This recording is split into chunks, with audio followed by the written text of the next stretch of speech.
Entry level daw? Eh bakit parang top of the line ang dating? Meet the Ford Ranger XLT. Simple sa pangalan pero solid sa forma. May modern interior, touchscreen display at comfort na parang nasa SUV ka na. Power? Walang problema dahil meron itong 2.0 liter diesel engine, matipid pero maaasahan sa long drive o sa trabaho man. Whether pang negosyo or pang pamilya, ready si Ranger XLT dyan sa kahit anong laban pa man. So, entry level man sa papel, pero sa itsura, performance at sa presence, pang top level talaga. Ford Ranger XLT, simple, matibay at astig ka partner sa araw-araw.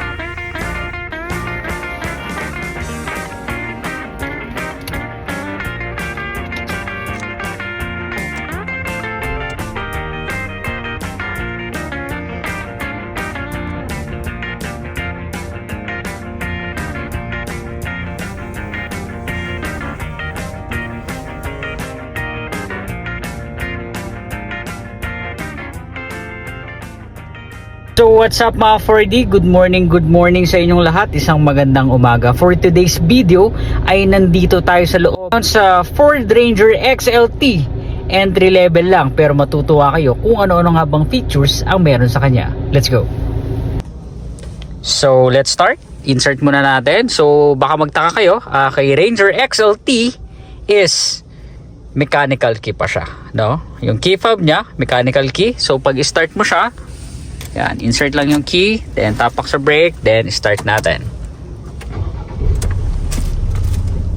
Ano nga bang automatic features ang meron sa kanya? So unahin natin yung ating auto rain sensing. So equip pa rin tayo ng auto rain sensing. So kung makikita natin dito sa harap, meron siyang level, no, ng droplets. So ito yung level ng ating sensitivity ng ating rain sensing.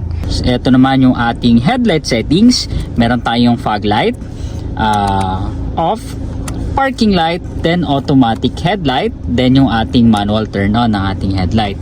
Dito kay XLT, kahit entry model siya, is meron na siyang automatic headlight. So kapag nade-detect ni XLT na madilim, siya na po yung kusang nagbubukas ng ilaw. So kapag na-detect niya naman na maliwanag na, siya na rin yung automatic magpapatay ng ilaw. Sa brightness naman ng ating infotainment at ng ating cluster panel, especially kapag gabi, no, maliwanag siya, so pwede mo siyang manually adjust ng brightness. So yan, so kung makikita natin, yan yung brightness. Marami rin kasi nagtatanong niya. Dito naman yung level, no, yung level ng ating headlight, kung gusto mong itaas siya at kung gusto mong ibaba. So nakokontrol natin yung level ng ating headlight kung gusto mo siya itaas or gusto mo siyang ibaba. So pagdating dito sa ating infotainment, ito na yung ating infotainment. Yan, ito yung ating temperature. Yan, sa temperature, fan level, then sa volume. Yan, max AC, aircon, then defogger. Meron din tayo ng max defogger. Hazard, tapos sa harap, syempre kahit na entry level siya ng ating Ranger, meron na rin siyang wireless charger. Yan ang kinagandahan sa kanya.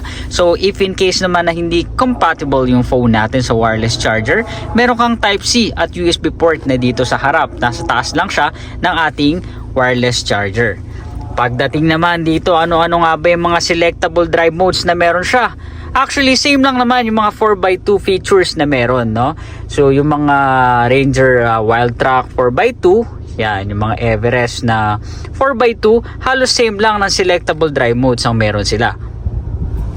So, kiklik mo lang yan. So, click mo, then lalabas na yung selectable drive modes natin. Sa selectable drive modes natin, meron tayong normal for city driving. Next is ating yung eco for fuel efficient. Yung next natin is yung tow and haul kapag may hila-hila ka. Then yung last is yung ating sleeper mode. So saan nga ba ginagamit si sleeper mode? Sa sleeper mode, ginagamit siya putik, malakas ang ulan, no? Madulas ang kalsada kasi once na yan yung gamit natin, automatic naka-on na rin yung ating traction control. So makapit na yung gulong natin. So kung okay naman yung ating okay naman yung weather, hindi naman ganong kalakas yung ulan, no? So kahit hindi na natin i-slippery mode kasi once na, sabi ko nga, once na yan yung gamit natin, automatic naka-on na rin yung ating traction control. Shifter, ito siya. So may pinipindot yan dito sa ilalim. Yan. So pwede mo siyang switch. Yan. So dito meron ka na ring camera pero wala pa siyang sensor. No? Unlike sa mga ibang unit natin na may sensor, siya wala pa po siyang sensor. Pero meron namang aftermarket, or kung dito kayo sa amin magpapalagay, is meron naman kaming kinakabit na mga, meron naman, no, naglalagay kami ng mga warning sensor. Yan. Tapos sa handbrake, kung mapapansin natin, traditional handbrake pa rin siya, hindi pa siya electronic handbrake. Yan, pagdating dito sa loob, ito yung ating armrest. Yan. So ito yung ating share ko na rin, ano, dagdag knowledge na rin kung napanood yung vlog natin. Ito yung ating key sensor. If in case na malobat yung key fob, yung mismong remote ng sasakyan nyo, mapapaandar mo pa rin siya, ipapatong mo lang siya dito. Sa mga keyless na, sa mga keyless, ito kasi nakaano pa rin siya, so naka mechanical key. Yan. So ito yung kanyang sensor. So wag nating kakalimutan, hindi po ito charger ha. Ito po ay key sensor. Yung rear view mirror, manual pa rin siya, no? Hindi pa siya automatic, no? Auto dim, hindi pa siya auto dim. Yan, sa ilaw, check natin. Yan yung ating mga ilaw. Yan, sa likod, meron tayong ilaw. Then, shades compartment, nasa harap din. Ating interior, makita natin yung color ng interior niya. Yan, sa seat, ganyang seat. Ito siya. So, naka-plastic siya, no? Kasi ready for release na siya. Naka-plastic pa siya. Box, check natin kung ano meron sa kanya. Owner's manual and warranty booklet, nandyan siya. Then check naman natin yung ating engine. Oo nga pala, bago tayo lumabas, no, sa mga nagtatanong, no, paano daw i-open yung ating door, no, unlock lang po natin yung mga pintuan natin, then pipindutin na siya ng gasoline boy sa labas, so magbubukas na rin siya. So dako naman tayo sa engine, ano, sa engine bay. So ano-ano nga ba yung makita natin sa engine bay? Let's go.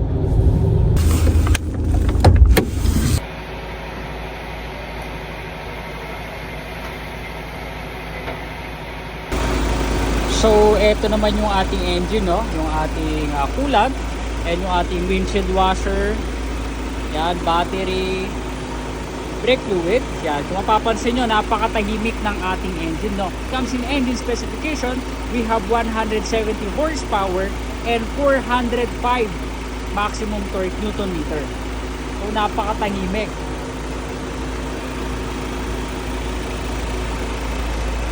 So dito sa ating headlight, equip tayo ng daytime running light. Ito yung ating daytime running light. So dito, hindi po siya nag-automatic kasi naka-always turn on yung ating daytime running light. Dito sa harap, may ating handle. Kung mapapansin nyo, wala pa siyang smart keyless entry. So manually pa rin siya. So kung makikita natin yung ating upuan dito sa Ranger XLT, siya ay manual pa, no? Hindi pa siya automatic. Pag gusto mo siya i-adjust, ganun pa rin, traditional, yan. Ipihitin mo lang siya, then pwede mo na siyang itulak. Dito naman sa second row, para tayo sa second row. Ito yung ating second row. So nandito sa ilalim ng second row yung ating tools, no? Kung gusto mo i-check yung tools, nandito siya. So may hinihila dito, ito, hilain mo lang siya. So makikita mo na yung tools, no? Meron tayo wrench, early warning device, nandyan din sa kabila naman. So kung gusto mo naman tong ito naman yung sandalan, ito rin naman siya. So hilain mo lang. Yan, so nandyan naman yung scissor jack mo, tapos yung early warning device. So pag isasara mo siya, tulak mo lang, push mo lang. At yan, nakalock na yan. At meron tayong cigarette lighter dito na 12 volts. We have 80 liters capacity, diesel.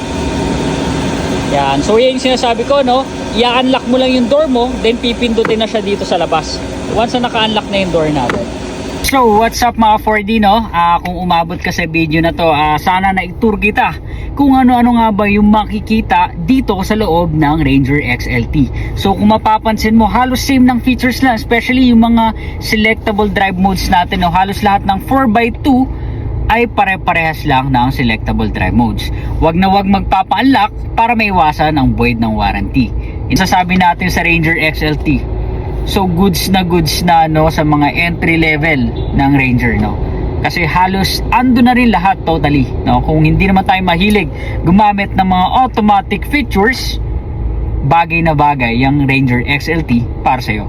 So kung may mga question kayo ka 4D na regarding, no, sa unit na gusto nyong talakayin natin sa next vlog natin, don't forget to like, share and comment down below para magawa natin ng video yung gusto mong itopic natin. Lang mga 4D, no, maraming salamat and leave tayo na thumbs up. So, thank you and kita kits. Don't forget to subscribe and like the hit button for more Ford tips.